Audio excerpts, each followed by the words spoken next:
For the players.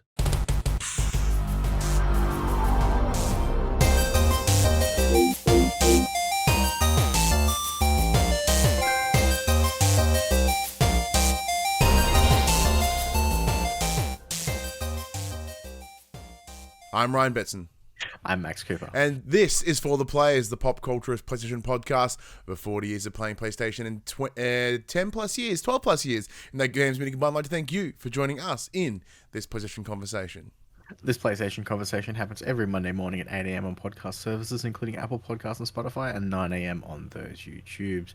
If you'd like to take part in future conversations with us, you can. Come and check out our socials: Facebook, Discord, Instagram, and X. All of those links can be found in the description below. If you want to join the conversation as it happens, head over to twitch.tv/thepopculturist, where you can watch us record this show live, where you can jump in the chat and become part of the show. If you want to support the show, you can. Tell your friends, tell your family about this PlayStation pod. If you are listening to us on podcast services, be sure to give us a 5-star rating and a written review. If you watch us on YouTube, be sure to like, subscribe, leave a comment below. I endeavor to answer every single comment. And if you want to support us financially, you can at patreon.com/thepopculturist, as well as our merchandise store, popculturist.com/shop, where you can buy shirts and other sort of shit with our logos on it. Now, Max, I'm having a problem this week. Just the one? Or? Just the one at the moment. So, I've talked about this before. I have an overactive immune system. My nose and sinuses are fucked. For whatever reason, they feel that it is hay fever all the time. Mm-hmm. So I have this nasal steroid spray that I normally have every day. Ran out, forgot to get the prescription renewed, had to wait to my doctor's appointment, so I can't go until tomorrow morning. So the last 4 days have felt like my fucking nose has been on fire, and breathing is hard, and just all these things that I really took for granted suddenly are the worst thing in the world, and I hate it. Is there a reason why you didn't just do a telehealth conference and just get a script sent to your phone? As soon as I could get into the doctor, because they don't do telehealth unless you give a reason. Yeah, the reason is I can't breathe. Well, it's not like I can't breathe. I'm not dying. It's just inconvenient and very frustrating. I don't know. I feel like most of the time doctors will be like, yeah, no worries, telehealth, 5 minutes, bim bam boom, send you the shit. Yeah, it would make sense, I suppose. Well, because they don't have, you can't ring and book appointments anymore. It's all done through a fucking website. Yeah, you could hot dock it and do it. Hot dock it? What the hell? That sounds sexy. What's that? The app is called Hot Dock. Oh. Oh, okay. Hot dog it. Unaware of that. That's a newie. Hot docking. Yeah. Hashtag hot docking. Hashtags for everything. But yeah, so that's been a frustrating thing. But what can you do? You work with it. You do with what you got. How's your sinuses this week, Max? Because your little one's been pretty shit and sick. Oh, yeah. So Friday night we found ourselves in the priority personal care unit, like the fake emergency room in Belmont. Because my daughter was complaining of a sore stomach, and then she proceeded to fucking throw up everywhere, and it was bright red, and it was bright red because she had just had her multivitamin, which is bright red. That's confusing. We took her anyway because she was complaining of stomach pain, so we get her there. And we wait for half an hour, and we get seen, and they're like, due to the symptoms you've told us, we're pretty sure she has gastro. And I'm like, you can go fuck yourself. They're like, gastro is really contagious, so just be careful. I'm like, she's been fucking sick for a week. If she had gastro, we'd all be shitting ourselves right now. She doesn't have gastro. She has a sore stomach. She didn't fucking eat all her dinner, and she ate ice cream. I could have told you this. I don't need to be a doctor for this nonsense. So we went home. She's fine now. See, the challenge that you've had with your kid is you've established that, if she feels unwell enough, you'll just go to the hospital. My child's a Munchausen. Yeah, you have, by accident, supported Munchausen in your she's daughter. like, I'm sick, I have to see a doctor. Which could be good, but also is a pain in the ass sometimes when she's clearly not sick. Yeah, which is why I would be like, with my kid, I'm like, no. Plus, I don't have private health like you, so I'm like, you want to wait in a fucking emergency room for 6 hours?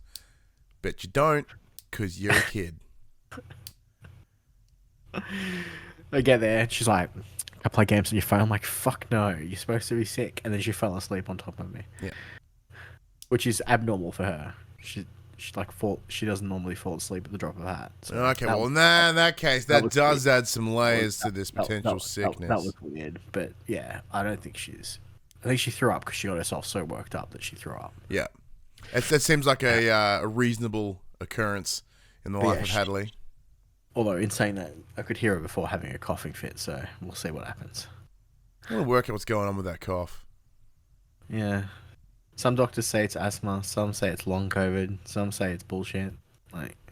Well, see, to coincide with what we were discussing earlier, like, I had this perpetual cough for years. And I thought it, because I got like really fucking sick after a Soundwave, which is a heavy metal festival one year. And like, that's when it started. Or at least when I thought it started. However, it turns out overactive immune system. So to get real gross about it, because my nose thought it was hay fever all the time, it would then generate mucus, which would then drip down into my throat, which would then go into my lungs and cause me to cough. And then because the immune system was going, so I think all those little nodules in your nose that I used to identify, they are red hot. They're fucking inflamed. They're shitty. So you're breathing in hot air as well, which then makes you want to cough because it's not ideal to breathe in hot air. So like, it could, I'm not saying it's that, but it could be that. And if your daughter has any nasal spray, can I have some? Because I'm fucking hurt.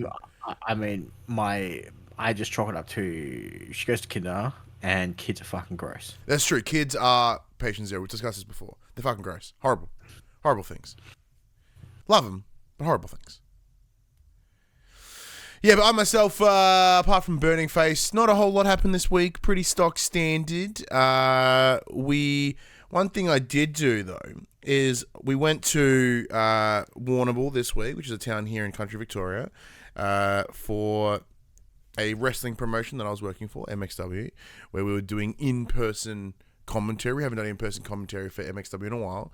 But while we were there, I'm like, you know what? Let's do something. Let's put something to the test, Max.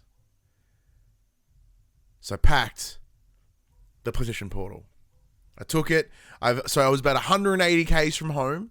I was connected to the Wi-Fi of our good friend Craig, the Mullet Show, his parents. Now, his parents aren't really technology inclined individuals, so they don't really give a shit about their internet or what it is. They just know it works. And it wasn't horrible. Like, it wasn't smooth, like in terms of absolutely fucking buttery smooth, but it was enough to go in and play some turn games. I went in there and did my dailies on WWE 2K24, did my dailies on I did my dailies on MLB The Show 24. Went in there and I started doing some of the Diamond Dynasty stuff. We'll talk about that game in a moment. But I went in, I started opening cards. And then I even played like a couple of games. As in a couple of games of baseball using the portal. And impressively, it wasn't too gnarly. So MGB in the chat asks, did it give you much input lag? Well, it wasn't exceptional, but once you realize what that delay is about in terms of its feeling, I just accounted for it in my swing. So I was like, okay. Who drove to Warrnambool? Craig.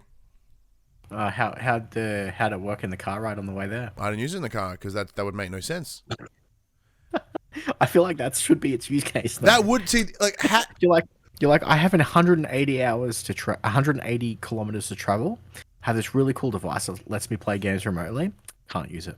Yes, it's when you get to the location, the traveling part. Now, granted, had the reception between Geelong and Warrnambool not have moments where it just fucking goes away completely. It doesn't exist. Where there is just no cell reception, then I would probably have put it to the test. But knowing that there are windows where you can't, like, if you don't have some Spotify preloaded, it's not a good time. So I'm like, all right, well, I'm not going to try to push the limits of that. Fair. But it will be tested at some point. I will find a way to fuck with it. I'm flying to Sydney. Flying to Brisbane after Easter, and I'm flying with Qantas, and they tend to have Wi-Fi on their flights. So I might put it to the test. Yeah, good luck. the fucking Qantas Wi-Fi barely opens Facebook on your phone. That's why I want to test it for funsies. I think it'd be a laugh. Fair enough. Yeah, but Well, yeah, but look, sure. I'm still pretty happy with my purchase. I love it. I'm enjoying playing it around the house. Taking it, like, I didn't play it extensively because mostly we were there for wrestling, so we did what we had to do. We spent the whole day at the wrestling and then came home, went to bed. Like, it was a busy day. So there's not but by the end of the day, I was so knackered that I'm not gonna fucking sit here and try to focus on this screen. But that does bring into the conversation, though, Max. What have we been playing this week? Well, do you want to start with MLB The Show? Because I have also been playing MLB The Show. Oh, all right. Well, big thank you to the team over at PlayStation Australia for providing us a review code on PlayStation and Xbox for MLB The Show 24. So, for a bit of background, I myself have been I'm not nowhere near as much as a baseball fan now as I had been a number of years ago.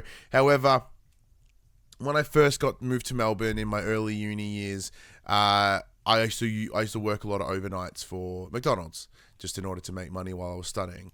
And there's not much on telly at night, except back then they had kind of just launched Channel 10, which is one of our local free-to-air stations, had just launched One, which was their very sports-focused channel. So over night time, they would run baseball games. We would see them, a working drive-through or whatever. I'm like, oh, okay, cool. I'll just have this on in the background and pay attention.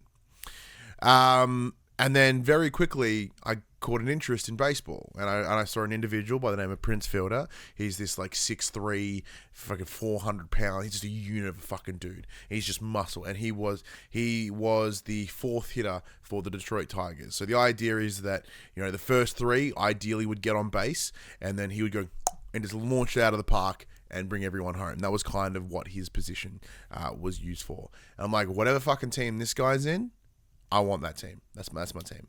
So there I became a fan of the Detroit Tigers, and I watched baseball religiously for about 3 years until I got my first full-time job during the day, and suddenly I was no longer able to stay up and watch the baseball because I'd wake up the next morning and all the games were done and I'd have the score. I'm like, well, the fuck am I going to watch it now if I know the score? So very quickly I wrapped up my baseball life.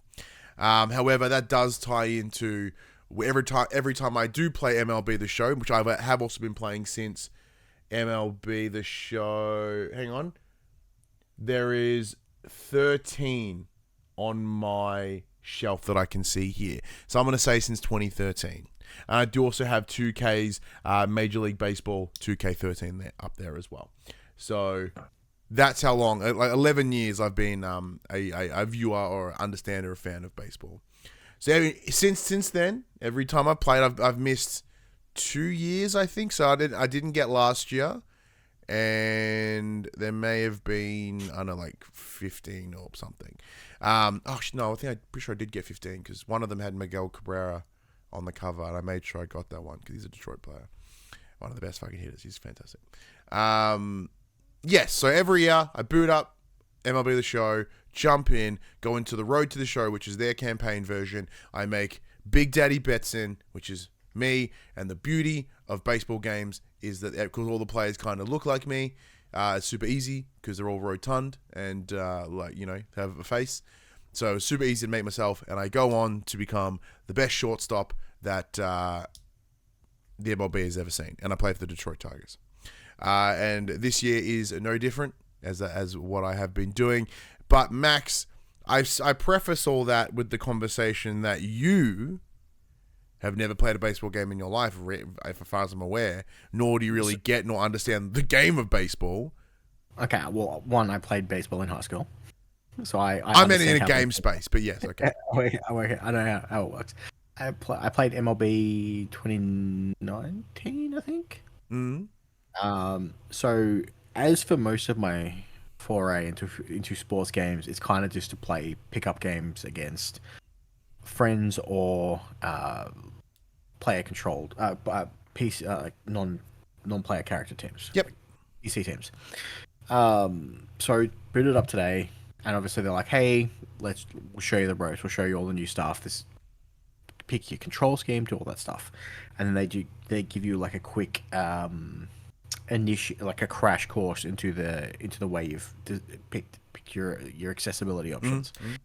So it's like pitching. How do you want to pitch? Do you want to pitch using what I've dubbed the skate controls, where you flick the stick as to how you want to pitch, Like where you want to swing it in the box. and then it's like so I'm like, oh, this sounds good. This is what I would. This is how I play NBA. So let's do that. So it gives you, for instance, the fastball is literally pull back, flick forward. Right in the middle. Super easy. Right in the middle. I do it. It's too slow. 25%. I'm like, fucking what? I'm like, okay, no worries. Try it again. Too fast. Not accurate enough. I'm like, it's a fucking straight line down and up. I'm doing, because it shows you what you've done as well. Like, I've done the straight line down and up. How is that fucking wrong? You fucked up. I'm like, okay, I'll slow it down a bit. I went too fast. Too slow. I'm like, fuck this control. Next one. The next one was essentially use the left analog stick to pick where you want to throw it, and then you get like the old golf swing power bar. Yeah, like, I'll try that. We'll do this one. No, I fucking suck at that too. Can't do it. Like, okay, let's just we're gonna aim and we're just gonna fucking push the button of the throw that we want, and that's it. That's what I use. Yeah, that's what I use. Yeah, so that's what I picked. Done. Batting, I think you get like 3 or 4 options. One's like zone hit. So you move the left stick to the zone. There's like 2 little parentheses, and you've got like little brackets, and you've got to move it around. So you could try and guess where they're throwing in the batting square. Thank you. Where you guess where you think they're going to fucking throw the ball, and then you've got to swing and time it correctly. Like that one wasn't for me. Then there was an easier version of that where it's just left and right. You just got to pick which side of the square they're going to throw it to. That one didn't work for me either. I'm just pushing the button of the hit that I want to do at the perfect time. Beautiful. Can do that one. Easy.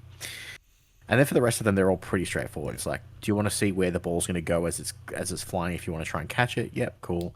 I selected to, like, for throwing, it's just third base is this button, second base is this button, first base is this button, home plate is this button. I'm like, cool, easy, done.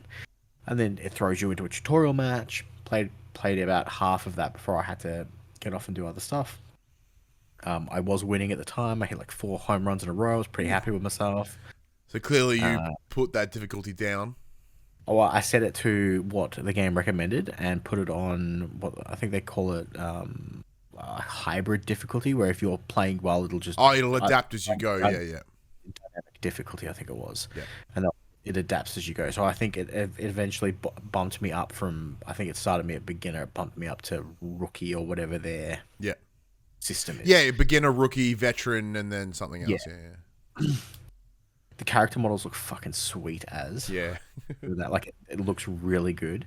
But as I've only played like the tutorial and learned how to play the game, I haven't really played much of it. But what I have played is fun. That's fairly intuitive, pretty easy to onboard someone who hasn't played in a very long time.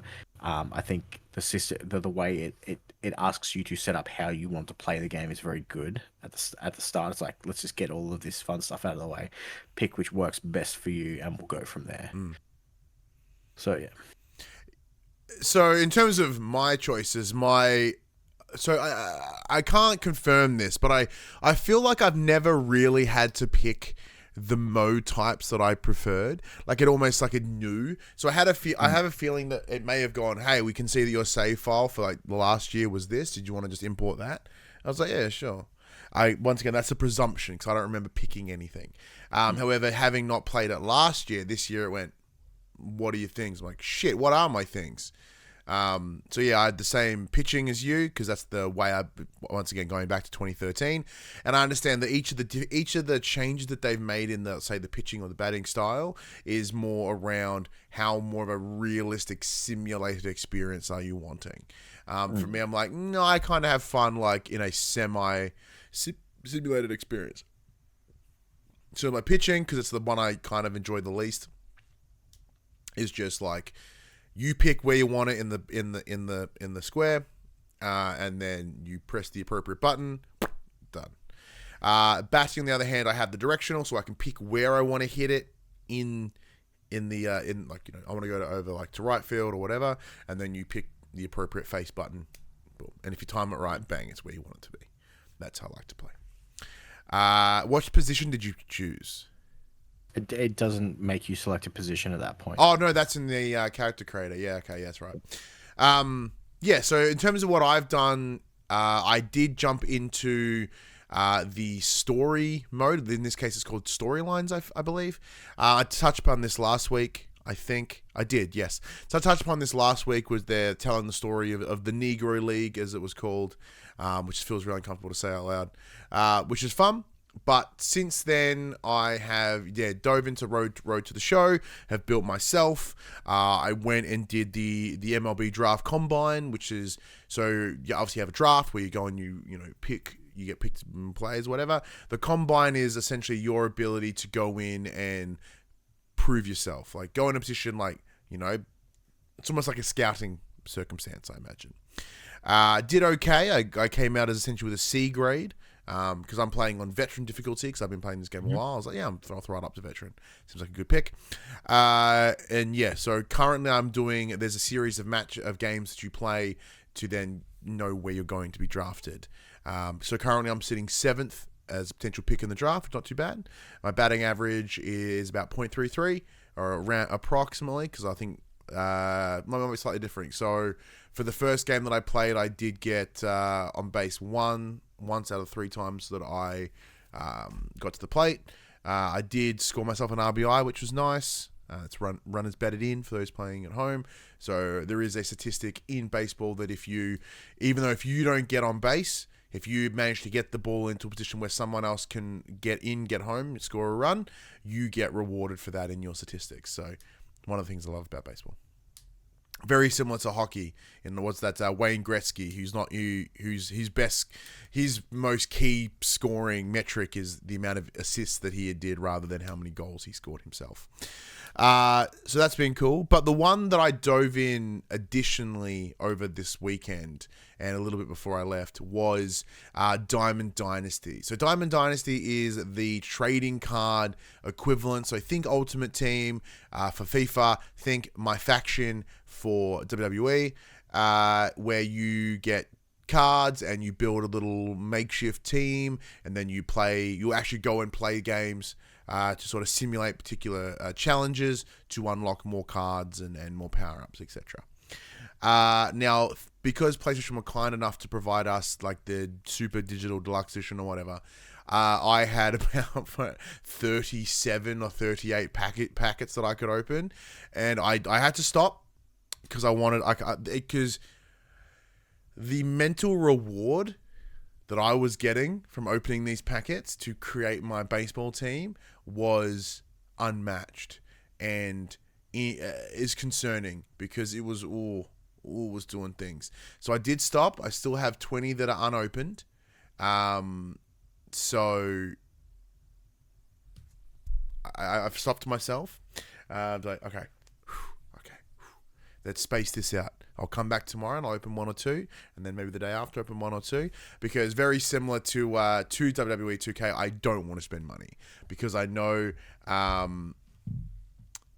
if I get too in the weeds on this one, I might be in a position where I'll go, oh no, I'm going to want to spend money, and then I won't, and then I will, and I don't want to. Because right now, like I was even debating earlier today, because I opened up Helldivers, which we haven't really played, but I opened it up.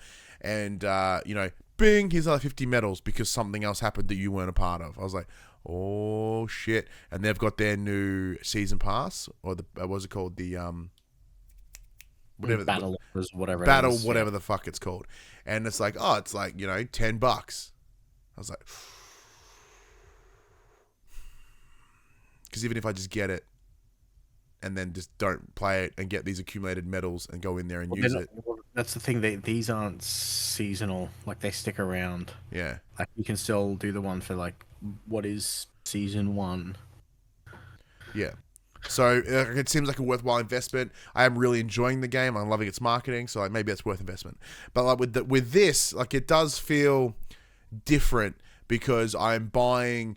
If I was into physical cards, it'd be a different story, because that's not a difficult thing to sort of think about, because as they are physical, there is potential for any sort of money back if I was to resell them or something, and there's something tangible. There's something a bit more from a stats perspective. the chances feel more achievable of getting a rare or whatever compared to digital, where they can skew you because fuck you, if they so wanted to. In the chat, they did ask, have you unpacked the Babe Ruth? I don't believe so. I would have got really excited if I had, but I don't believe I had. To add to my comments around Gretzky, Reverend Park, but Gretzky also had the most goals in his career. That's true, he totally did. And in a season, and the fastest to 50 goals, no big deal. Gretzky is a fucking dope, hockey player. He's insane. Gamer did ask the question, did you ever do the face scan for the app? No, I have not. I did consider it, but I also was lazy at the time, so I didn't. I just make myself. It's easy. I did it for last year's 2K, and it was a fucking nightmare fuel. Yeah. No, it's. Oof. MGB mentions that the dopamine hit when you open packs. Oh, yeah, it's dangerous. It's absolutely dangerous. Gamer also added, I was the same for FC Ultimate Team. Brought packs so I could unpack a man. You legend. Oh, dude, it's one of those things that's real hard. It's real tough. And, it's even if similar to my mention in the WWE 2K24 review, which is out now, go check it out on the YouTube and the podcast services.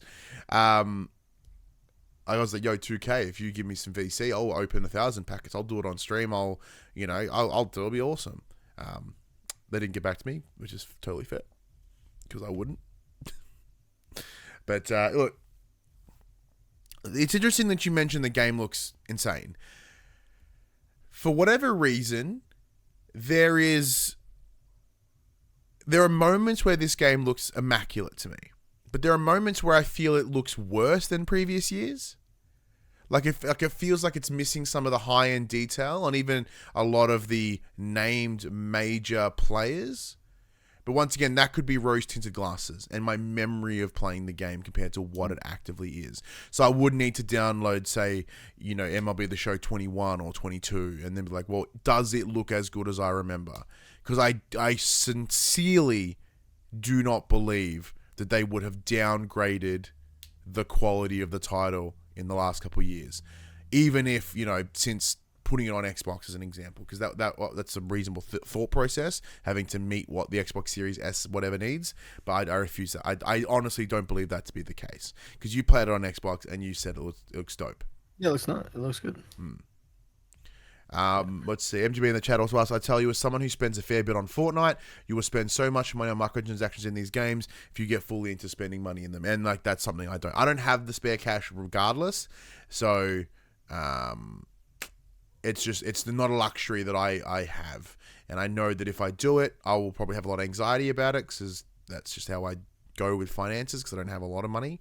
Man, I cannot escape the microtransaction talks today. Yes, I'm sure. Did you put that in the newsletter? Not really. And we'll touch upon in the quick bits. We'll throw in the quick bits. But I'll be spending some more time with MLB The Show. We'll also be doing a combined review piece with Player 2, the recently award-winning Player 2. They had some good luck at the Lizzies this year. So congratulations to Matt Hewson, Paul James, and the team. We'll be doing some stuff with Paul, fellow PlayStation and sports fan, which is interesting. I didn't realize he was even open to baseball, so super keen to do something with him. Max, you have been playing more of Final Fantasy, yeah? Yeah, I rolled credits on it last night. Hey, nice. All right, final thoughts time. How'd it go? So, total playtime was just shy of 50-ish hours. And that's not golden path, but not by no means is it anywhere near 100%. Game's great.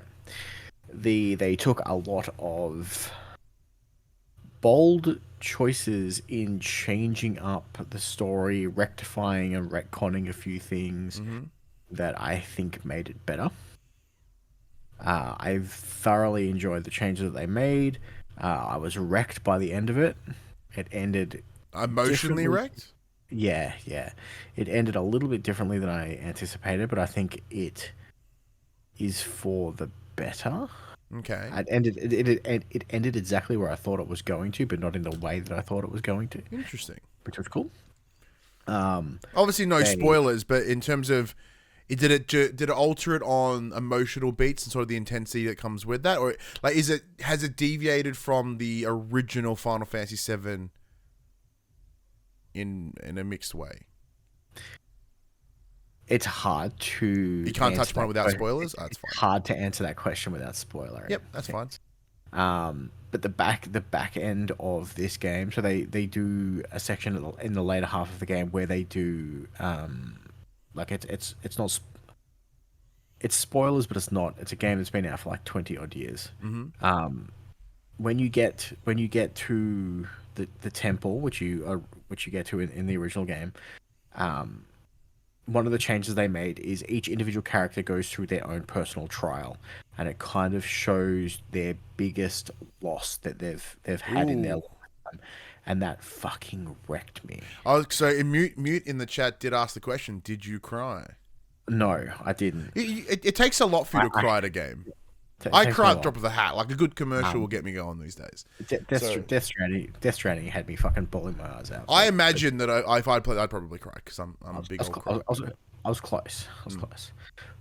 But because they've changed the story up, they've allowed the things that they've added have been essentially more character developmental backstory, which has been really, really good.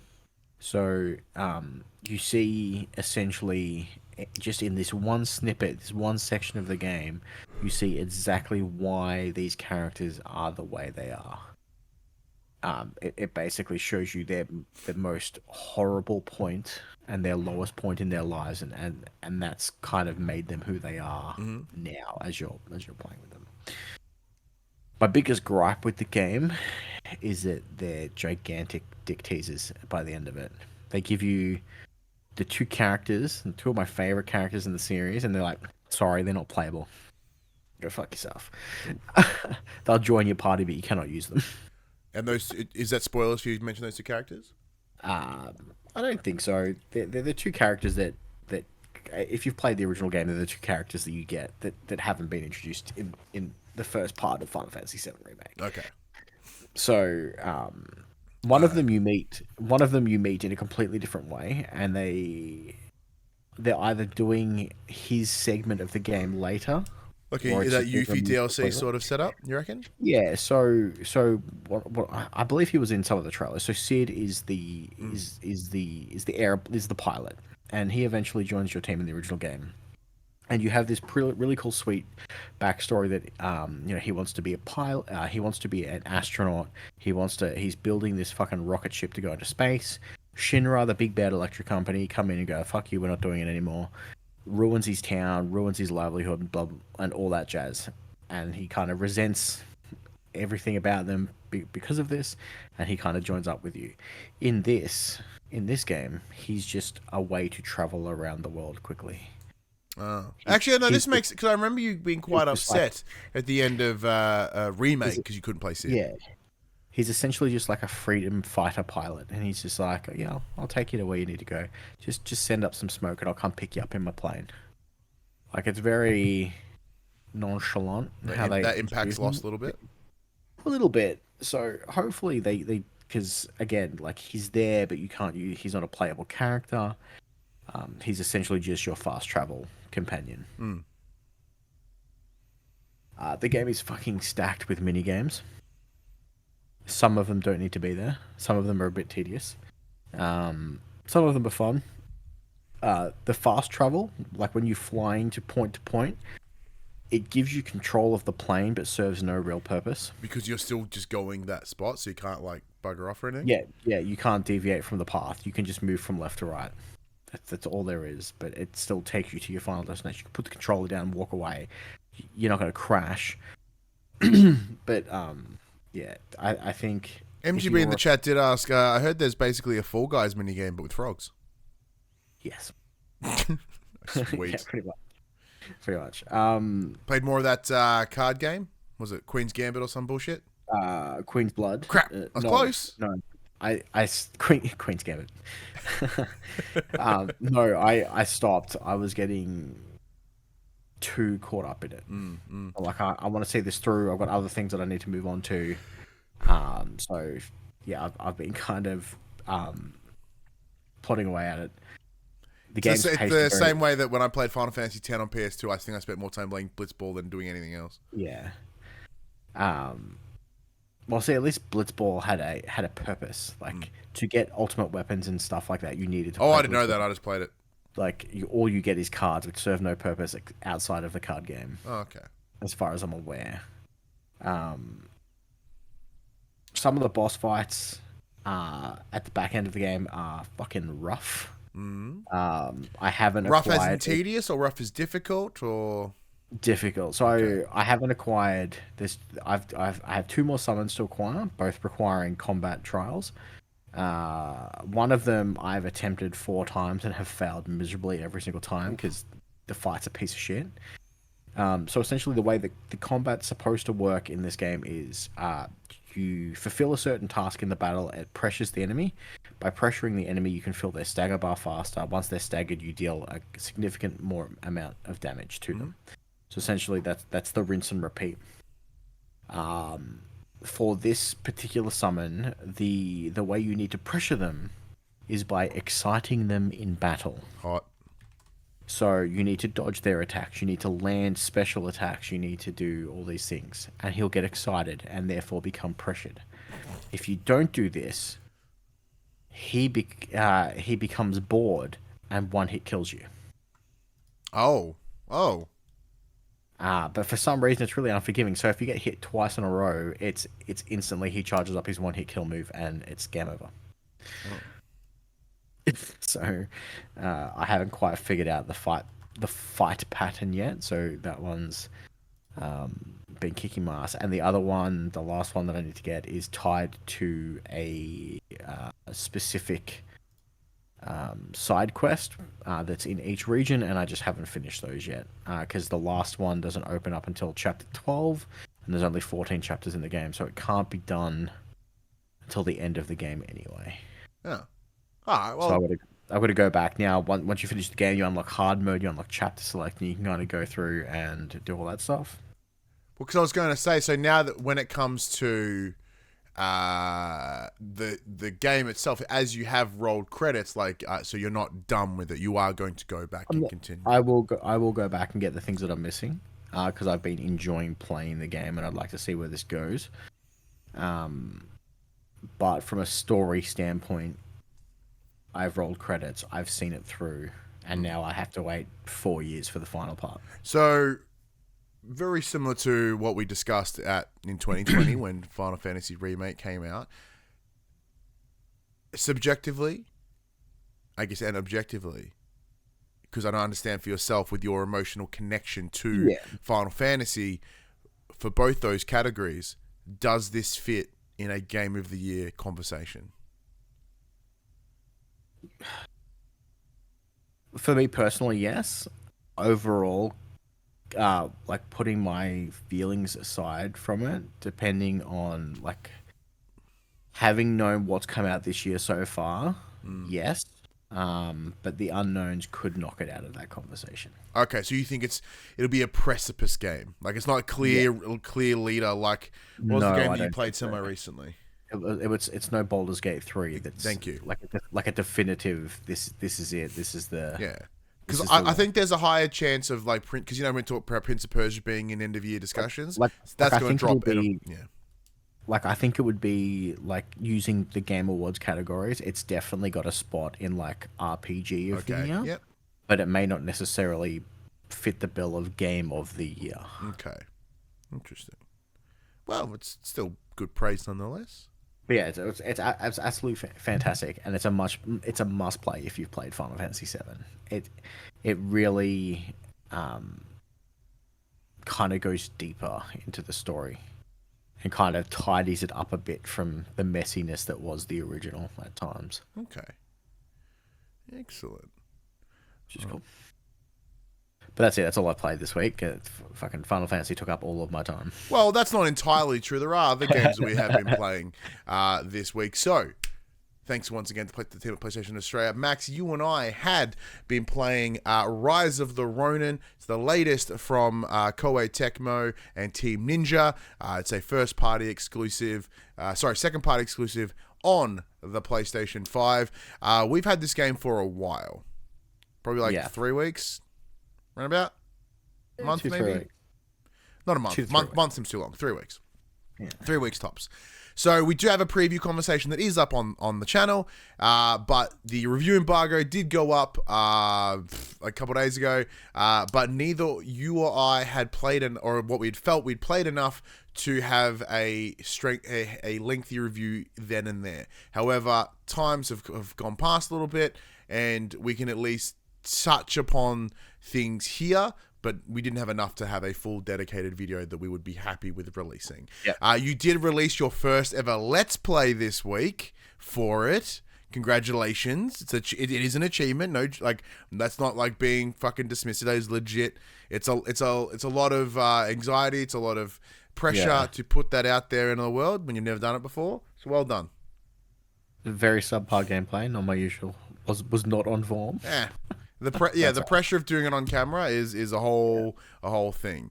But we've touched upon the game before. But Max, you're gonna give the quick beats of the game, and then we'll get into our thoughts. And so essentially at its core, you are playing as an assassin who is essentially trying to stop the Westerners coming back into Japan after it was essentially closed off to the rest of the world.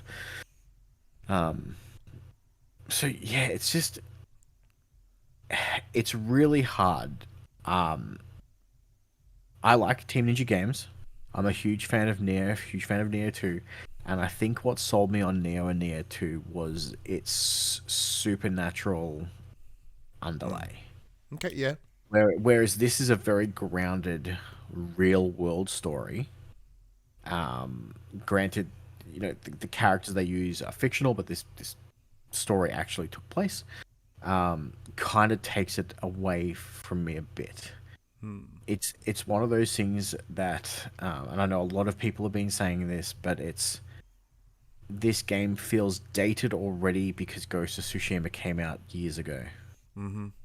And unfortunately, I think everything that Team Ninja are doing here, like this is their first swing at an open world game, and granted, it's kind of sort of open world. And it's got a bunch of bullshit to collect out in the open world to make it feel like it's lived in. And it's got tedious, save the victim stuff to unlock town settlements. You gotta clear out the rabble before you can talk to anyone or do anything like that. And it just feels empty. The game has co-op multiplayer, but not in the open world. You have to be in the mission instances. Yeah. It's just the game looks nice, but it feels done before. Yeah. And like the story is doing nothing for me at the moment. The combat and the gameplay is what's keeping me going forward. It's that Souls-like, that Neo combat that Team Ninja are known for. And that combat's fun enough, but it seems wildly unbalanced at times because it's taken that semi RPG route that Assassin's Creed went to recently, where areas of the map are like kind of level locked to a degree. So, for instance, one of the missions I'm up to is I'm like level 4, and it's like go here to go to your next mission, but to get there I have to go through a level 10 area, and everything just fucking shitstorms me. And it's like, am I going the wrong way? I'm following the path where it's telling me to go, and the area, my destination is a level 4 area. The area that I'm leaving is level 4, but all the areas in between range from like level 6 to 10, and everything is killing me in one hit. Interesting. And I was like, this seems unfair. This seems unbalanced. So I've been a little bit frustrated with it. I don't know whether I need to just suck it up and just run through and just get to where I need to go to push on. But that seems like it seems like something that I shouldn't have to do. But once again, isn't that within the core of what a Soulsborne-like game is? Yeah, but in to a degree, I suppose I could essentially just get good and fight my way through. But it seems so crazily unbalanced that it seems with my current skill level in the game that it's just not feasible. Like I haven't quite got the handle of the timing for the parries and the I can't think of their term for it in this game, but the key pulses to regen my stamina, Blade flash, blade flashing, and all that stuff. So like I'll keep playing it. I'll give it more time, but for now it's not doing anything for me. Yeah. So look, I'm in a similar boat. So the challenge that I had going into this game was, it has been well communicated, well discussed here on the show. My stance around sort of very Japanesey games. Like I don't care for samurais. I don't care for Ronins or that style of story. Like I'm not the guy that loves katanas or whatever, right? Not me. Contrary to how I look, it ain't me, right? So there's already my hesitance going in. Unlike Ghost of Tsushima, which had that layout, but the world was so awesome and it just felt so different that it compelled me to keep playing. Rise of the Ronin is failing to do that for me on a narrative perspective, because I was hoping that was something that would lure me through. But even in a gameplay perspective, I understand at its principal setup, it is very similar to that of a Soulsborne. However, I'm finding that I'm not seeing any major depth in the combat system, at least for me. I'm seeing light attacks, heavy attacks, counters. You change your stance accordingly. Like, it'll tell you above the person whether the stance you're currently using is effective or ineffective. So you just change that and you do the same thing again. Like, yes, you kind of have to see the patterns. However, I'm not seeing it like, get to the point where I'm like, I don't feel like I'm mastering the game. And that's kind of what the Soulsborne games do, like, or the Dark Souls, etc. Like, it's all about you mastering the combat system. And then when you look over at the likes of Elden Ring, a game that also didn't resonate with me, it's all about you mastering the world. So if you take the same principles here, well, if it's not matching, in my opinion, what makes, because I had a lot of fun with Bloodborne as an example, but that world is what kept me going, like, because the enemy styles were cool, the world setting was fantastic, every little minutia in that game was incredible. Same as Lies of P, even though I didn't play it outside of the demo, just because I had other games playing at the time. But like the setup of that game was enough to entice me to keep going. Where here, I feel like I'm not mastering it's not setting it up for me to find a way to master the combat. But then it's also not setting up in a way for me to master the world. Because as you mentioned, like, you do have little cities, little villages, and then you do get to a sort of a more densely populated area. But the time in between and the emptiness in between is detrimental. You will find little encounters where it's, as you mentioned, it's save the victim, where they're like, I'm being attacked by people. There's a little flag that appears on your screen, and you go there and you'll get karma within the area that you are. So therefore, you'll have open more vendors, I believe, and things like that. It's fun. I just go in there and do them, and I keep moving on. The problem with that is, like, there's all this empty area where not much really happens. Because what's the example? I think Witcher 3 has best example. Like, you never really go 45 seconds without something that grabs your attention. Where here, that's not the case. Like, you're on the whether you're running or you're on your horse or you're gliding, like, it's just, I'm just going to get to the next story beat. Yeah. And I do feel that is something that Team Ninja will have to want to work on, mostly because the benefit and the beauty of previous games like Nioh, where they have those little open worlds, like these little, like, instance-based circumstances where you go in and there's a boss and there's enemies, but you can't, like, just wander off. Like, it is still very directional, as in it sets you off as get to here. And this game does that, but within an open world setting, which doesn't quite land. Once again, especially coming off the back of Elden Ring, which is interesting because the things that I critiqued Elden Ring on were, I don't know where to go, I don't know what to do, and everywhere I go, something's kicking my shit in. Where here, it's like, I know where I've got to go, but why should I go? And there are things that have caught my attention. Like, I do like sifting through the gear. The gear's fun, mostly from a style perspective rather than like a stats perspective. I just go, okay, well, that one's got the biggest number. Tick, win, cool, nice. Am I a samurai with boots and a bowler hat? Yes, I am. Sick. You get your own little longhouse, which you can semi-customize. That's cool. I like that part. That was interesting. But from a visual perspective as well, everyone's shitting on it, saying it looks like a PS3 game. Dude, everyone, go back and actually look at a fucking PS3 game, all right? They look nothing like this. Does this game look immaculate? No, it does not. It looks like an early PS4 game. I'd probably give it that. But it's, once again, it is about balance. It's about that cost-benefit analysis. I am willing to sacrifice the cost of a visually sharp game for a good gameplay experience. A House Flipper, as an example, kind of looks like shit most of the time, but the gameplay is so fun and compelling that it keeps moving forward. Gas Station Simulator is another example of that. That game is objectively shit. It looks like crap, it's glitchy, it's kind of fucking a mess. But I love it because for me, that gameplay is so compelling that I will work through those things to keep going at it, to ensure that I serve the most customers, fill the most whatever, right? Whatever I decide to do. That is the path that I take, and I'm willing to compromise that for that. With Rise of the Ronin, the gameplay, as I mentioned, is not enough for me to go, I'm willing to sort of step aside from that and keep working. Like, there are moments where the game looks great. There are some cutscenes that look exceptional. And then there are moments where you meet NPCs or whatever that just don't seem to pop in that same way. And it does come to a point where I find all the enemies to look kind of the same. Not racist.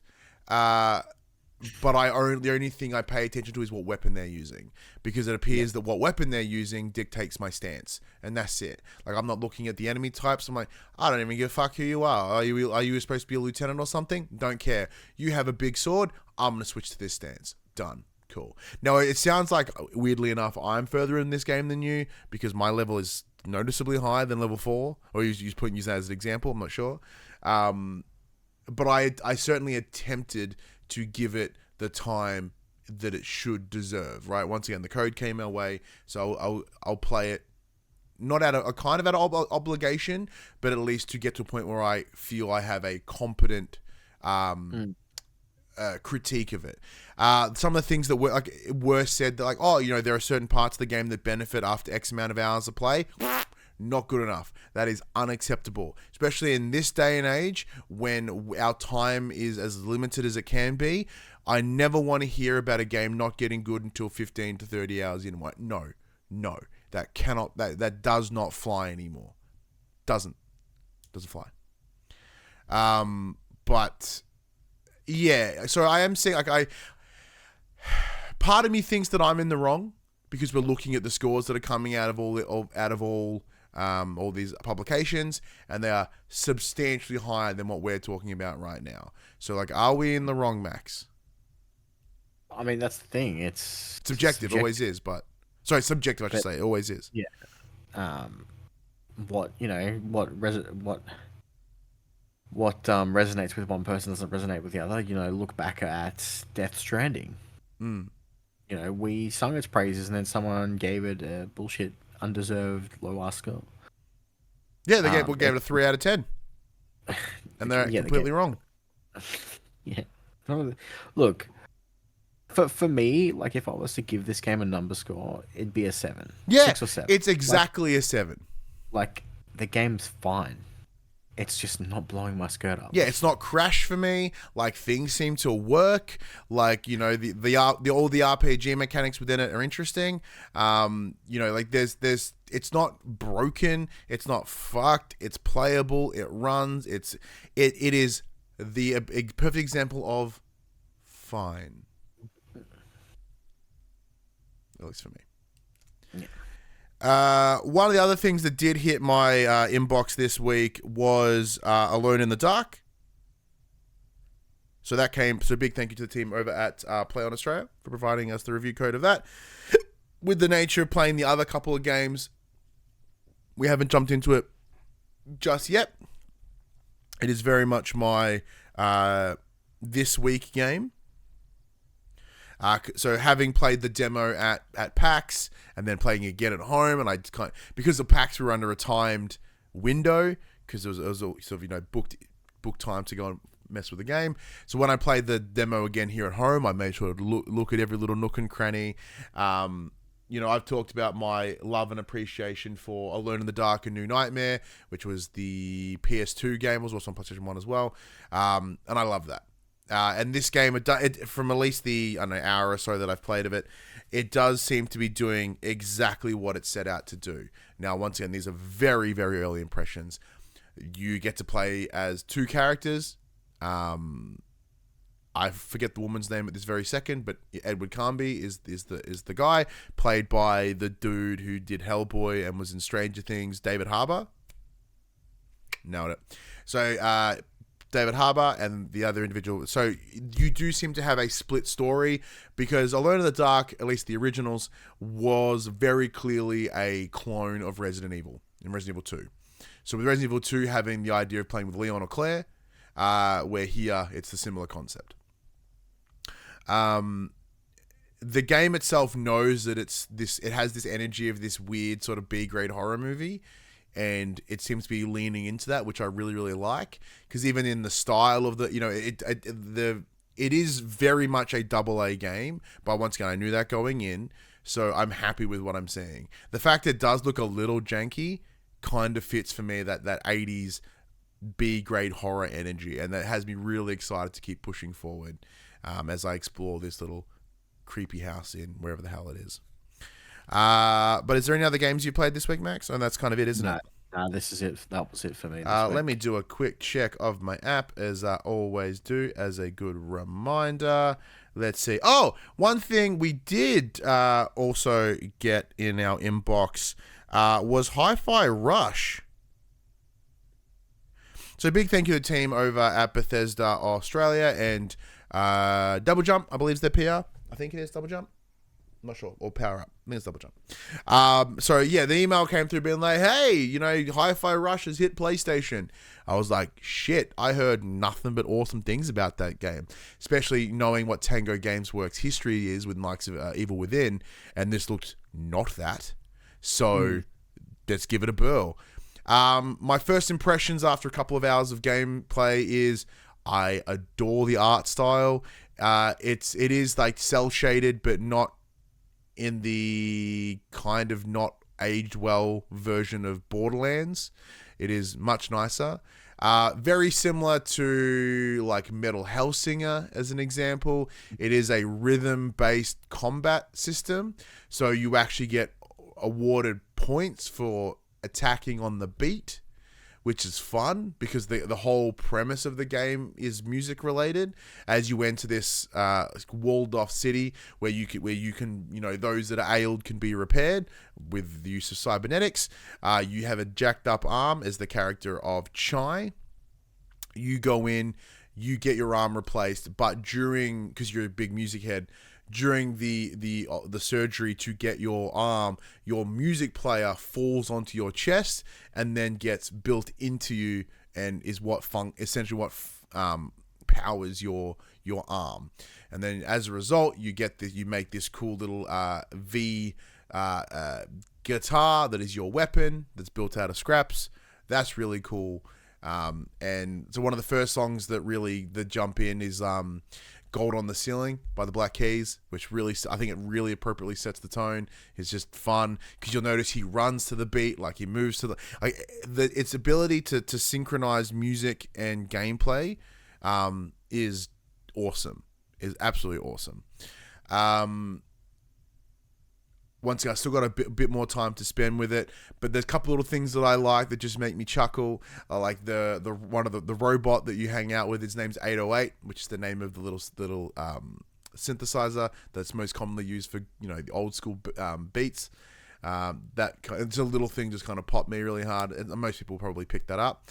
But in terms of showcase, the reason I wanted to jump on this was especially with these Xbox games coming over to PlayStation, not as if they weren't worth my time before. I wasn't capable of playing them at the time because I don't have an Xbox. My PC is pretty good, but I don't spend a lot of time playing games on my PC. Oh, actually, there is one more game we played this week. It's been a busy ass week, Mac. Busy week. However, having this come across, I want to experience the good games that Microsoft release. Sadly, they do appear to be few and far between. However, I want to experience them. So when this opportunity came my way, I was like, sick. I'm gonna play Hi-Fi Rush. I'm gonna give it a completely unbiased, look at it from a PlayStation perspective. Should this game have been on PlayStation the whole time? Yeah, probably, because I think it would have done a lot better. Like, I can certainly see the beginnings of why it's so critically acclaimed and quite critically well received. But I've got a lot more to go with it as well. So busy time. As I mentioned. The other thing that I have been playing this week, Max, another random code that rocked up in our inbox.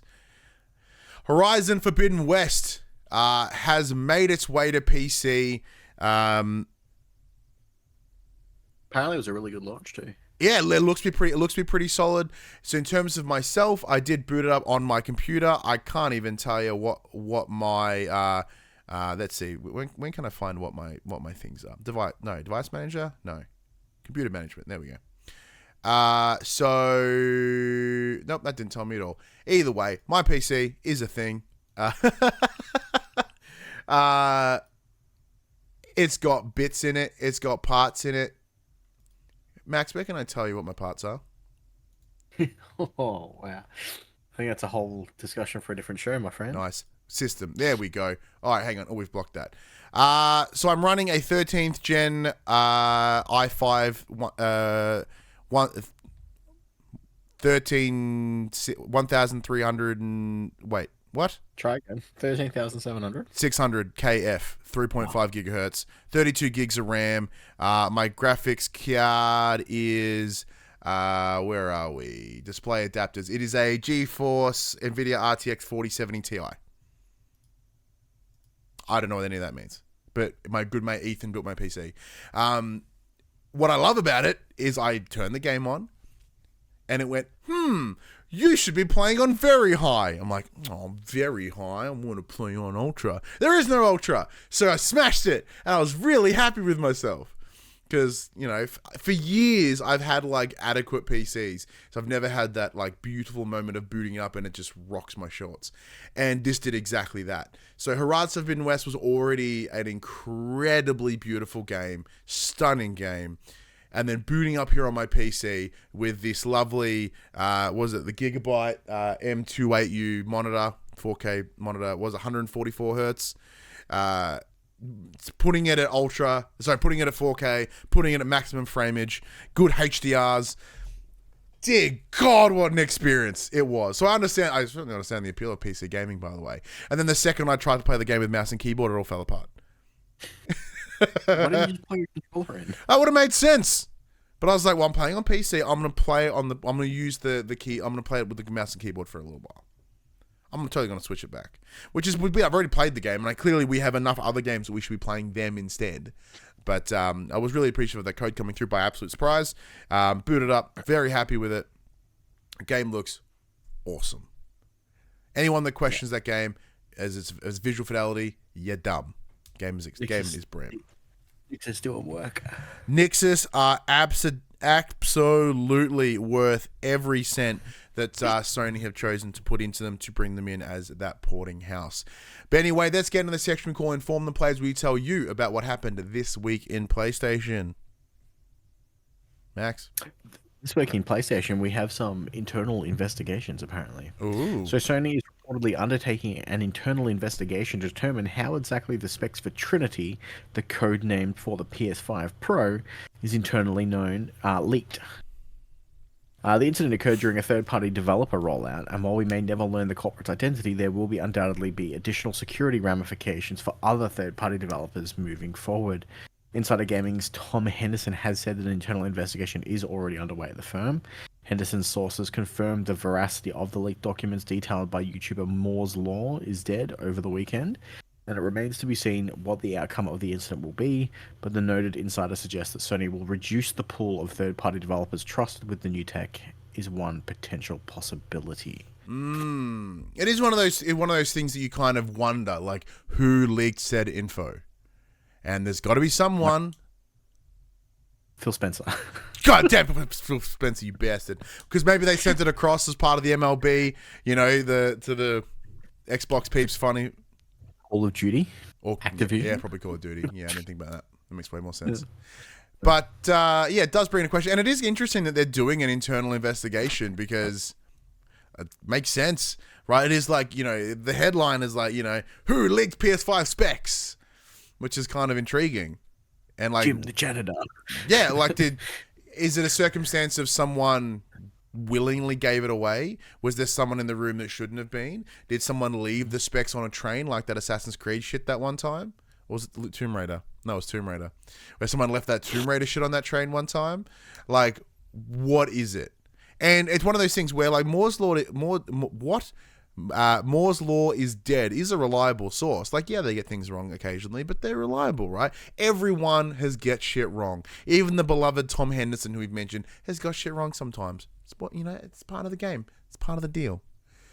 What do you think the ramifications of this leak should be, Max? Do you believe they should be hung, drawn, and quartered? It depends on who it was. Wasn't a real question, but I appreciate your honest answer. Realistically, it depends on who it was. Like, Okay. if it's let's say, let's go bottom of the barrel here. The meeting's done. They've left their papers on the floor. Cleaners come in, throw them in the bin. Someone's rifled through the bin. Oh, here's the specs. Mm-hmm. Not his fault. He didn't fucking leak them. Threw out rubbish. It's not his fault. As the cleaner yourself, you would understand that. You fucking left your shit lying around. But if fucking Jimbo Ryan's like, you know what? You guys have fucking ousted me. Here you go. Here we go. Here's the fucking spec. Whoa, Jim! You've heard it here first. Take it with a grain of salt. But Jim Ryan leaks PS5 Pro specs. You know what I mean? Like there is The intent is what you're saying. Context and intent needs to be understood before you can be like, they should definitely be incarcerated for this. Like, it depends on the circumstances. But yes, that is true. Yeah, because if an NDA is involved, so a legally binding document is involved, that's a little different. Because you can still breach an NDA by like incorrectly disposing of documents or incorrectly storing documents. Hyde's on, old DJ Trump over there, with just storing shit in a bathroom at one of his hotels. Like, that in itself is a class, concern. I'm not saying that fucking the leaking PS5 Pro specs is anything close to the nuclear codes that were hanging out in a fucking bathroom sink. But how it gets out is incredibly important. Do you think we'll get an answer to this? No, not at all. No one's going to go, yeah, it was me, eh? Not going to happen. Even if the investigation turns something up, they're not going to announce it to the public. No, that person's just going to be like, taken to a back room and disappeared. It brings to mind the scene of American Gods where technology boys in the limo and those faceless mannequins just like fuck the dude up. But PlayStation logos on their faces. Well, they kind of look like PlayStation logos, so it is kind of on the money. Yeah. Anyway, one of the things that did come out as part of this leaked information about the PS5 Pro is the discussion around what's referred to as PSSR, which is the PlayStation Spectral Super Resolution. So according to these rumors and reports, as I mentioned, Sony is working on its own reconstruction technology similar to that of DLSS, or deep learning super sampling that is used on NVIDIA graphics cards. The feature named PlayStation Spectral Super Resolution, according to the Insider Gaming, seems like a long-term play by the platform holder, with the first iteration being planned for the PS5 Pro. One key feature of the aforementioned PSSR, which will help the upgraded system to achieve 4K resolution at 60 frames per second or up to 8K resolution at 30. Looking ahead to the PS6, it seems Sony wants to realize 4K at 120 and 8K at 60 within its tech. The idea with reconstruction techniques like this is that the games can be rendered at lower resolutions, reducing computation overheads. The technology then upscales the overall image with no discernible compromises to quality. The idea is that you're seeing a crisp 4K or even 8K image, but the hardware can be pushed in different areas because it's not having to render those pictures at a full native resolution. So if you look deeper into the specs that were given out or leaked or potentially the ones, the CPU itself is drastically not all that altered. It's slightly not overclocked, but it's got a bit more oomph into it. Some of the graphics potential has been separated to allow for more CPU support, but the GPU is what has been given the most support. It's about 10%, 20%, somewhere around there. Where everything else is pretty much the same. It might be more RAM, but mostly the same. So people kind of forget about systems like DLSS. So PlayStation previously had been using that checkerboard rendering approach, where the idea is that essentially like every second thing is upscales to 4K. To put it in layman's terms, if your game can run a clean 60 at 720p, which some games do, you can use systems like this, which are AI generated, but in a good way, to help upscale that game to that desired resolution. There are, excuse me, it's not seamless as in that it is visible in certain scenarios, but most of the time, if implemented correctly, you can bump that game without an issue. So say if you're running on a sort of a lower, mid-range PC, you want to play a game at, bump the DLSS up. It's only running at 1080. It's bumping to 1440. You're getting a smoother frames. Yeah. I believe that if this is something that these consoles have needed for the longest time. Now, granted, they had a mild version of it, but if this is anything like DLSS, this has the potential to greatly assist performance moving forward. Because one of the things that we've discussed a numerous amount of times is the standard should now be 1080 60, but ideally 4K 60. That where it needs to be. Like, it's all well, like, who gives a flying fuck about 8K? The box of my PS5 that I have says it has 8K potential. Bullshit, it does. I hadn't seen dick come out of that thing at 8K. And the proliferation of 8K supported monitors is so low that you are absolutely wasting your time. But once again, we understand these are maximum potential in the same way that we talk about teraflops or whatever. That is the maximum potential of what that computing power can do, not actually what it is delivering.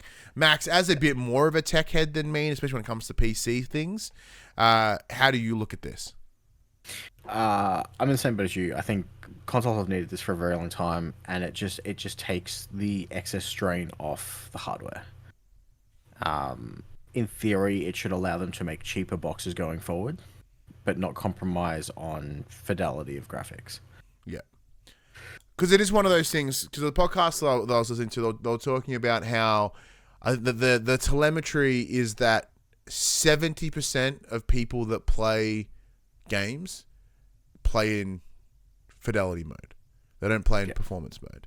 So for most people, it's about the game looking as beautiful as it can for some reason. It's just fucking baffling to me. I have someone that's turned the corner probably in the last 5-6 years, and the PS4 Pro was kind of the thing that did it for me when most games were kind of bumped up to support a higher frame rate. And when the beginnings of that performance and versus fidelity mode were implemented, I went, oh, I like performance. That's what I play now. I mean, don't get me wrong. I love pretty things, but I would prefer smooth. Bless you. Another one? Bless you again. Yeah. I would prefer a smooth, stutter-free play than something looking good and bouncing around the place. Yeah, so a game that's released this week, Dragon's Dogma. Thank you. I always get that fucking Darkest Dungeon mixed up. Dragon's Dogma 2 came out this week, and apparently it has a bit of a rough run in terms of how it runs. Well, yeah, it runs to an uncapped 30 frames. Yeah. So, which means it has the potential to go higher, but most of the time it's lower. yeah, and apparently, like it's all CPU limited is what I was sort of getting to. So if you, the way to think about it, a CPU is the brains of your computer, of your console. So is anything you wish to achieve from a thought process, like players, the world, mechanics. I'll spoil one of the quick bit stories.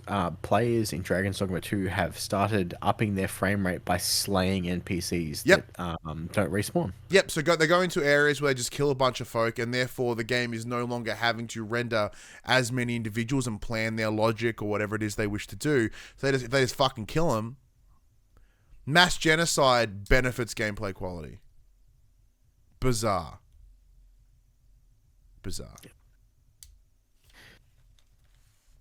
PlayStation have pressed pause on VR. Sony has allegedly paused production of its PSVR 2 headset while it works to clear out a surplus of stock, according to an article by Bloomberg journalist Takashi Mochizuki, who has had his stories corrected by the manufacturer in the past. The article, citing unnamed sources, quote, familiar with the firm's plans, claims the platform holder has stopped producing new units of its new gen virtual reality peripheral while it works to clear a, quote, a backlog of unsold units. It adds that sales of the accessory have slowed progressively since its launch in February of last year, despite the manufacturer making over 2 million units. Despite impressing at launch with titles like Horizon Call of the Mountain and an incredible Gran Turismo 7 update, first-party support of the peripheral has been next to non-existent, and Sony just killed a few of its studios that worked on VR games. Sure did. So Sony has been relying heavily on third-party partners like Capcom and indie studios to keep the device afloat. While software releases regularly on the PlayStation Store, very little of it is catching mainstream attention. So we share a PSVR 2, so we're helping to this not moving units, but they're so fucking expensive. And admittedly, you and I never really play it. So there's a vicious cycle, Ryan. Oh. This is the vicious cycle. They need games to sell the units, right? Mm-hmm. Mm-hmm. Yeah. But they need to sell units for people to justify making the games to sell those units. Mm-hmm. And nothing's happening. Yeah. And it's just this vicious circle going around in circles. They're like, but we made 2 million units, but you're not selling those units, so we're not selling games. But we've made these units, you need to make games. But we're not making these games because we're not selling these games because no one's buying the units that you've made. Vicious circle. Well, because, yeah, say you've made 2 million PSVR 2 headsets. That is made. Not sold, made. So if they're halting production, how many need to sit in a warehouse for them to make that call? Now, I'm not smart enough to know that answer. Anything we would say would be absolutely speculative. But it's like, is there 10,000? 20,000? 30,000? 50,000? Like how many, what's the number? 200,000? How many units are sitting in a warehouse around the world for them to go, we probably should stop making them? I think I only know like 3 people who have a PSVR 2 headset. Yeah. Are we one of them? We are one of them. My parents are the other person. Oh. So they also share one. So technically, 2 units. I know 2 units. Yeah. Like it's crazy. Like it's hard because we also received a code this week, fucking busy week, for a VR game called Forest Farm, which is a farming game in VR. Ticks all my boxes, right? I should totally be playing it. Once again, being very busy this week, but I'm like, it's been warm. I want to put the VR headset on my face, but now it's getting colder, so maybe I will, and I totally will because we got given the code. I want to play the game, but it is that hurdle, as you mentioned, is that vicious cycle, and VR for whatever reason doesn't have the same appeal that it did X amount of years ago. Whether that be that we've been there, done that, okay. Is it because there's so many competitors on the market now? Like, I can't remember the last time that there was buzz about a VR game. The most recent things, I wouldn't say VR headset, because obviously the Apple Pro Vision or whatever the hell gets people all kinds of boned up to spend $1,500 on a headset because they're dumb. But who's spending $1,500 on them? Keep going. Well, I don't know anyone. They're dumb. They're dumb. No, I think they're more than that. Oh, I think that's the US price. I think they're 3,000 Australian dollars. They are $6,500 in Australia. That is so much worse. All right, well, there you go. So if no one's buying fucking PSVR 2... A base model 256 gig motherfucker. That is disgusting. Disgusting. Now, granted, it has a lot of advantages, but it's also it's just Apple putting Apple prices on things.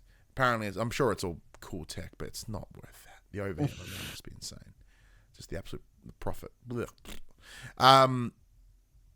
Yeah, I can't remember the last time there being a VR game. The one I can think of is Half-Life Alyx.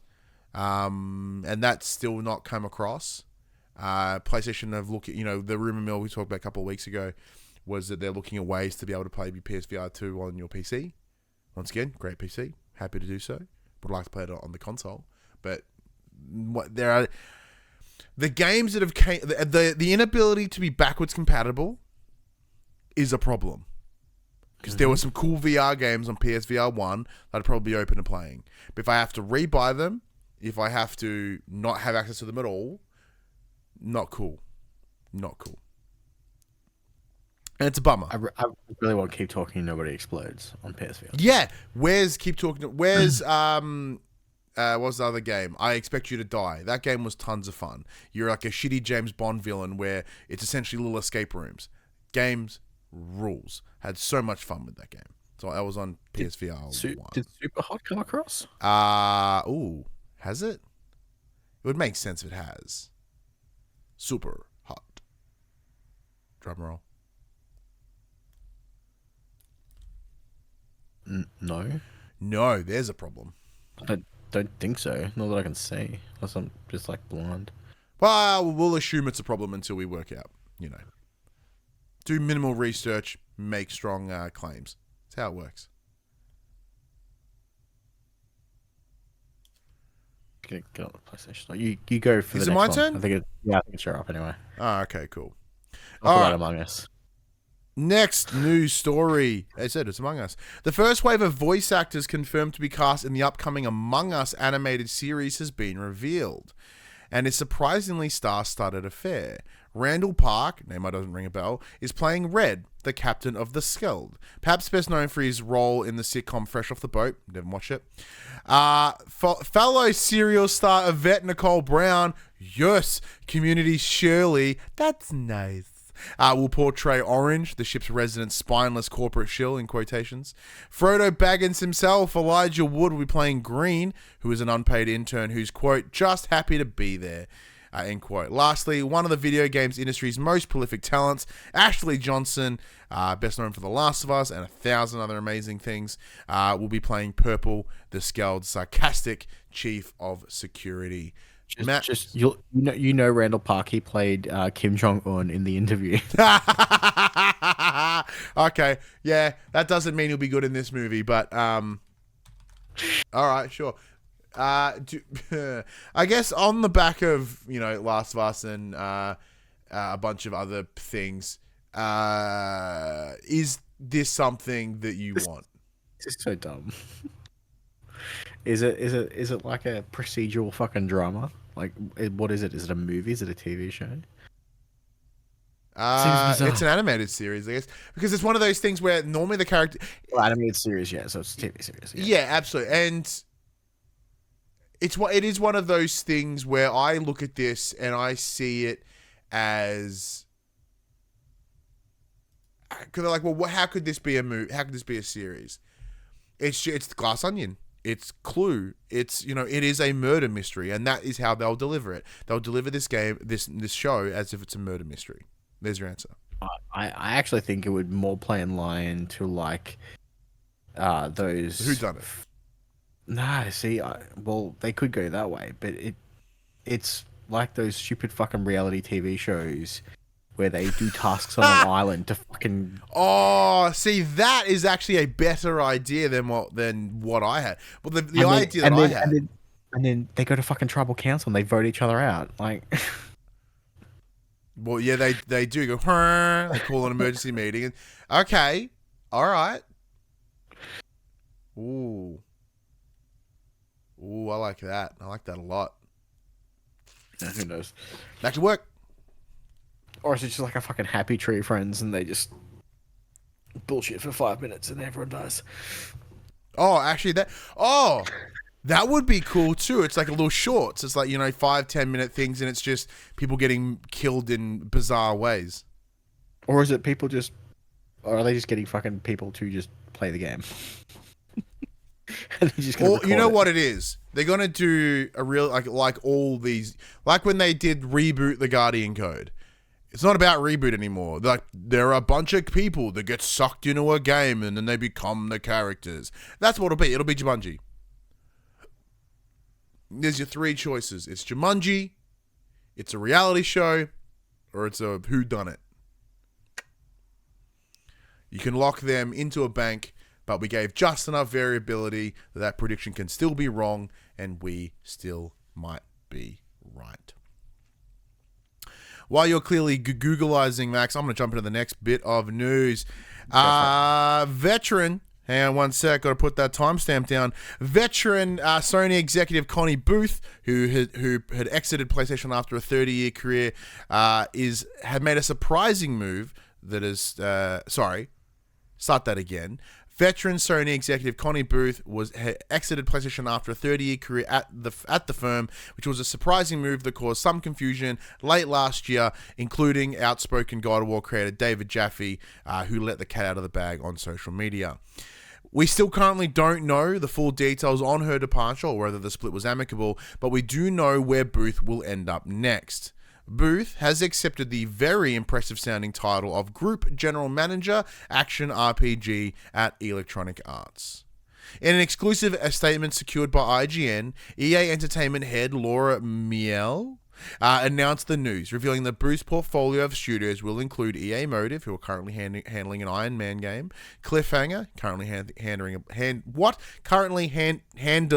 a Black Panther game, and the previously famous Bioware, who are currently working on Dragon Age and Mass Effect. Booth will reportedly direct to Melee and help Electronic Arts lead its studios through its ongoing restructuring, where her expertise will no doubt prove invaluable. Quote, Connie spent more than 30 years helping to build Sony Interactive Entertainment's internal studios and is responsible for guiding the development of some of their biggest franchises, including Marvel Spider-Man 1 and 2, The Last of Us, Ghost of Tsushima, Uncharted, Ratchet & Clank, to name just a few, end quote. Bringing Booth on board is a significant coup for EA, which could use someone of that caliber to help drive the direction of critical franchises, specifically Mass Effect and Dragon Age. Dragon Age, Grindelwald, whatever the fuck it's called, Direwolf, Dreadwolf, whatever, is coming out at the back end of this year, and that's how much I care about it.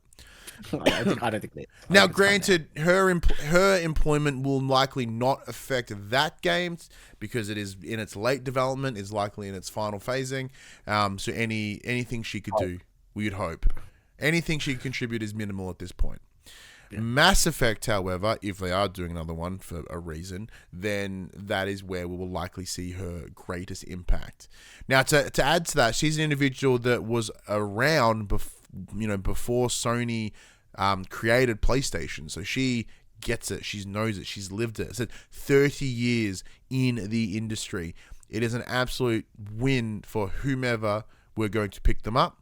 EA is someone that I think needs it the most, especially looking at their recent track history.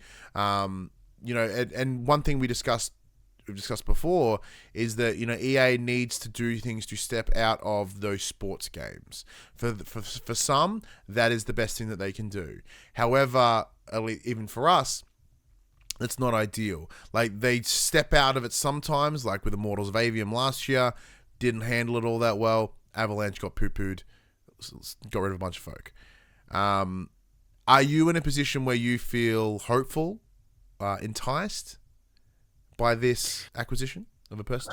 I mean, it's definitely good news, especially for EA. It can't make anything worse. Mm-hmm.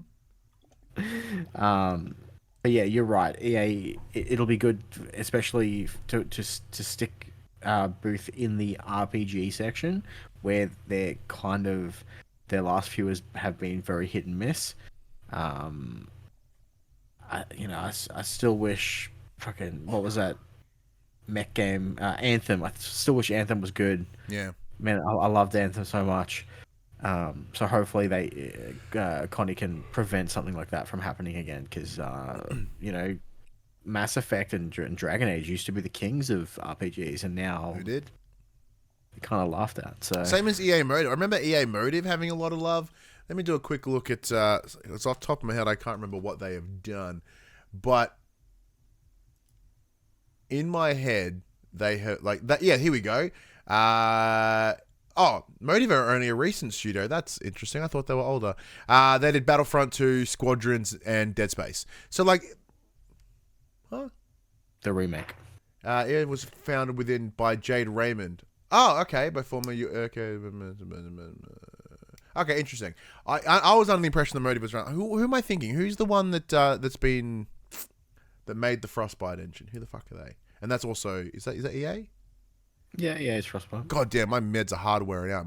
My memory is hot poo. I'm trying to think of that team. DICE. Thank you. I was thinking of DICE. The Battlefield guys. Yeah, they're them ones. Yeah, DICE. So look, cool. You know, once again, they're a studio that changes my thoughts on it, I guess, a little bit, in that what we're seeing is a studio that is in its infancy, really, with only 4 games under its belt. One of them being quite contentious with Battlefront 2. Squadrons I really enjoyed. Dead Space was exceptional, but once again, it was a remake of a pre-established game. So having someone like Connie Booth who is a great producer coming in and assisting them is certainly in the good space. Where Bioware, dear God, do they need some sorting out? Quick bits. Yes. All right. Rumor has it the GTA 6 could slip into 2026 due to developmental issues. Well, not a surprise, but once again, this is a game that will take as long as it needs to get out. The only concern is the amount of games that would have tried to dodge it. And now, are they going to bring their games forward, or are they going to dodge it again? Yeah, I know there's I was reading an article today. Someone was releasing DLC for a game, but it was right when Shadows of the Erdtree was dropping, and they're like, fuck that. Yeah. We're just going to move. Well, that's why we're playing Alone in the Dark now in March compared to its original date of October. They just went, yeah, we can't compete with Spider-Man. We'll see you in March. Yeah. Final Fantasy 16, the Rising Tide DLC, dropping April 18th. As we mentioned before, Dragon's Dogma 2 players killing mass NPCs to boost frame rates. But that's not the big Dragon's Dogma 2 news. Apparently, everyone hates the fact that they just fucking added a ton of microtransactions to the game. So, from my understanding, very similar to the example that I used was Crash Team Racing, where the game didn't have microtransactions during its review period. Everyone's praised it for not having them. Boom, out they come. Is that right? I haven't. I have. I really want to play this game, so I haven't looked at any reviews whatsoever. So I don't know if the reviewers like it has no microtransaction. This is fucking great. I always work under the assumption these days that all games will have microtransactions in some shape And or Capcom form. have done it. We look at Resident Evil Village, we look at Resident Evil 4, like their biggest releases, the Monster Hunters that have come out, loaded. So my big gripe is with this that everyone's been saying is it's pay to win. It's a fucking single player game. If people want to pay for convenience, that's their prerogative. However, it doesn't affect the way that you play your game. Shut the fuck up. I agree and disagree in that, yes, in principle, totally true.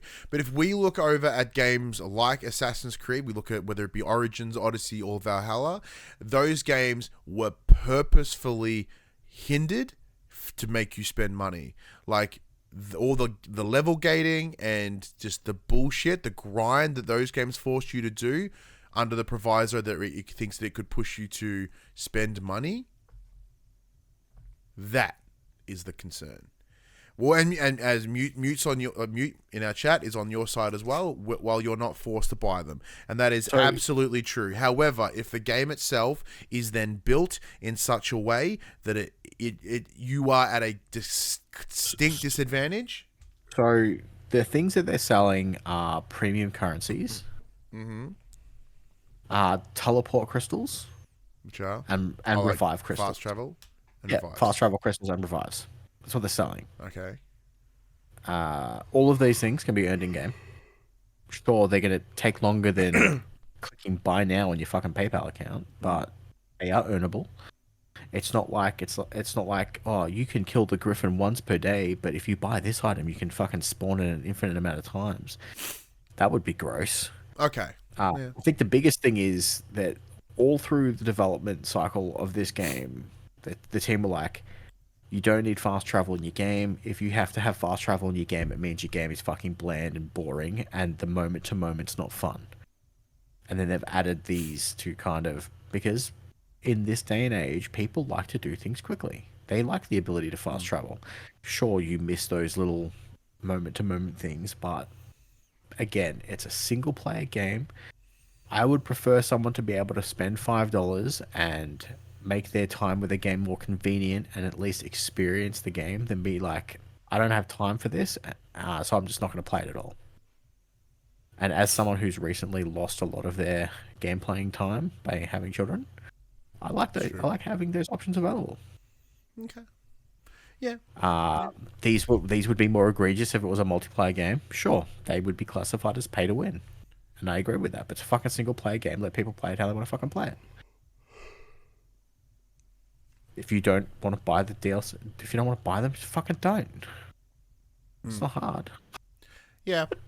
But yeah. The other big one was the game's only got one save. So the fucking first game. This isn't surprising. Yeah. That one I shut up on that one. Yeah, I agree.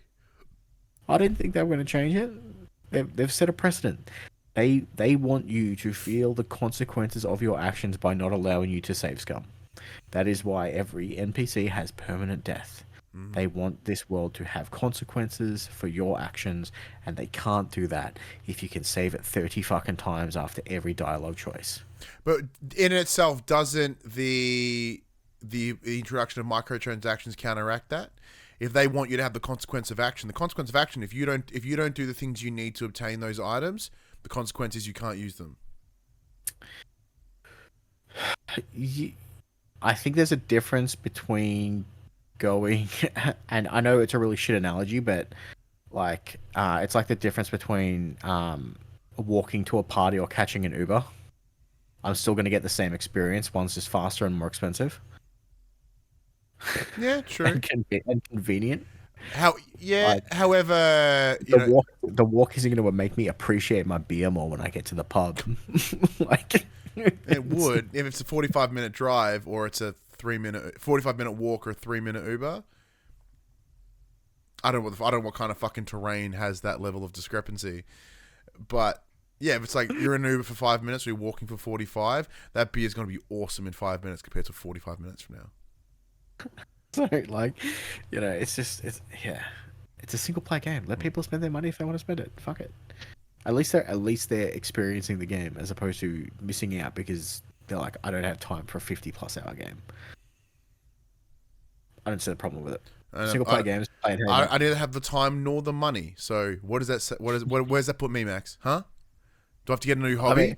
I think to buy all of the microtransactions, I think it works out to be like $23. It's like they're not even like it's not even like egregiously priced. All right, okay. Well. Hang on. Let me just pull up my Steam. I'll fact check myself real quick. Well, this is this is the same circumstance where I'm like, well, once again, knowing that we got Helldivers for as a review code, I'm like, well, I'm happily open to spending the money for the battle pass for Helldivers. Or the upgrade to the WrestleMania edition of 2K because we only got the deluxe edition. Oh, we only got the deluxe edition, Ryan, you fucking bum. Yeah, so my issue is if you have to pay for items that should have been in the game already. Like New Game Plus is the one that we have a lot of contention with. Yeah, like fucking New Game Plus with like a Dragon Infinite Wealth. Doesn't have New Game Plus if you buy the standard edition. You have to pay for it. That is a feature that has been in every other game and should therefore be in this one. We should not have to pay for it. I agree. That's right. Okay, so are these all one-off purchases too? I believe so because they're each listed differently. So, like for instance, there's the wake stones, which are the restoratives. There's wake stone A, B, C, D, and E. So I'm assuming that they're one-off purchases. I could be wrong, but it would be really weird for them to have fucking multiple of the same thing. So the most expensive one is 750 for the in-game currency for the biggest pool. I imagine that is reoccurring purchases. I would imagine so. But in saying that, there's one for 2,500, and then there's three for 1,500 and three for 500. So they may not be. But again, yeah, 750 is the most expensive, with the average price for your teleport stones and resurrection stones at $1.50. Cool. Or you can spend half an hour grinding them out in game, because they're purchasable in game, and they're craftable in game. It's literally just a time saving thing. I don't see a problem with it, and if people have a problem with it, just don't buy them. Yeah, it really doesn't ruin your experience if someone else wants to do it. Yeah, that is the one thing. It doesn't take away from your experience. Once again, presuming during development they haven't actively hindered the game to incentivize you to spend that money. Yeah. The thing is, Max, we cannot trust developmental teams or distributors or whatever publishers to not do that. Just get good and don't die, then you won't need to buy resurrection stones. It's fine. That's not possible. I'm shitting. Don't die. Just don't throw your pawns off cliffs like you can. Oh, okay, that's pretty good idea then. I won't do that. Fine. They get. Although it's so funny. There's a clip going around that I saw. There, basically, you're fighting a griffin. The griffin's flying around, and you fall off the griffin. And one of your pawns is like, "I got you, buddy," and he fucking catches you. Hey, like a 60-foot fall. Oh, how very Superman 2 of him. Next up, The Sims is being turned into a movie with Margot Robbie's producing firm to lead things. All right, okay. Now, this is kind of as dumb as The Among Us, but however, this game / movie could be the best thing in the world if they really double down on the idea. Now, once again, this has the potential to be the same sort of, oh no, suddenly we're in a game. It's The Block. Yeah, oh, dude, if it's The Block, the movie, and they have to be... Like, as long as we get, the Mortimers, the family that's in every fucking Sims game that live next door, someone gets really confused by there being a plate in front of a doorway, someone takes, for whatever reason, someone's, like, the shot is they're looking at this person, that person looks over there, they come back, and the stairs are gone from the pool. Beautiful. As long as there's that little sneaky guy, that little burglar guy from Sims 1 who comes in and like nicks your shit. Okay, sick. I want someone to piss themselves. I want someone to set fire to the fucking kitchen. I want them to make a baby exactly the same way as they do in Sims, which is just fuzzy sheets moving everywhere. A baby to appear out of fucking nowhere. People to age rapidly. I want someone to put in the fucking infinite money cheat. And lastly, we finally have a title for Amy Hennig's Marvel game coming out in 2025, and that is Marvel 1943 Rise of the Hydra. So this was shown off at GDC, I believe, and it looks fucking stupid, like stupid good. Like the capture of the lip sync and the faces between he kind of looks like the Captain America out of like Falcon and the Winter Soldier, which is a bit odd. And then there's the guy they've got the 1940s Black Panther. Like, okay, cool. It's one of those weird things, Max, where I like it in its principle. Will I play it? Probably. But like, I don't know. It's more Marvel, I guess. Yeah. Yeah. Oh well. Well, that does bring us to the end of the show. That is all the news done. That is all the games that we've been playing. Bit of a long one this week, but we do appreciate each and every one of you taking the time to sit down and listen to this. Talking about it before, time is one of the most precious commodities that we have, and you chose to do it with us without even spending money. You could, if you want to, you can give us $5 to fucking make the show go faster. Will it happen? No, but I'll take the money. There's two games of note that I know of coming out this week, and I believe that is Open Roads is coming out March 28th. for PS5 and PS4, and South Park Snow Days coming out. Oh yeah, 2 days. 2 days. South Park. man. I think that's it though. I want that South Park game so bad. I don't know anything else. It looks awesome. And it's more of like an arena shooter by the looks compared to say the RPGs that were Stick of Truth and the Fractured Butthole. But it's South Park, so I'm already sold. It's easy. Cool. Your turn. Alrighty, everybody. It was a long one, wasn't it? This PlayStation conversation happens every Monday morning at 8 a.m. on podcast services, including Apple Podcasts and Spotify, and 9 a.m. on those YouTubes. If you'd like to take part in future conversations with us, you can. Come and check out our socials. Facebook, Discord, Instagram, and X. All of those links can be found in the description below. If you want to join the conversation as it happens, head over to twitch.tv/thepopcultures. We can watch us record this show live. We can jump in the chat and become part of the show. If you want to support the show, you can. Tell your friends, tell your family about this PlayStation pod. If you are listening to it on podcast servers, be sure to give us a 5-star rating and a written review.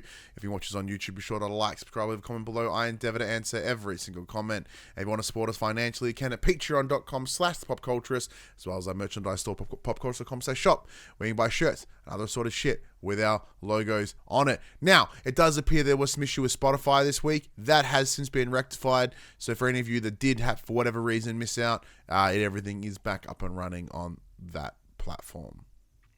Sick. But until next week, I'm Ryan Betson. I'm Max Cooper. And that was For the Players. Was there anything that you'd want to see in the Simpsons movie? Like, what's your must? Oh, fireworks in the fucking house. Killing death with fireworks. Oh, yeah. Oh, yeah.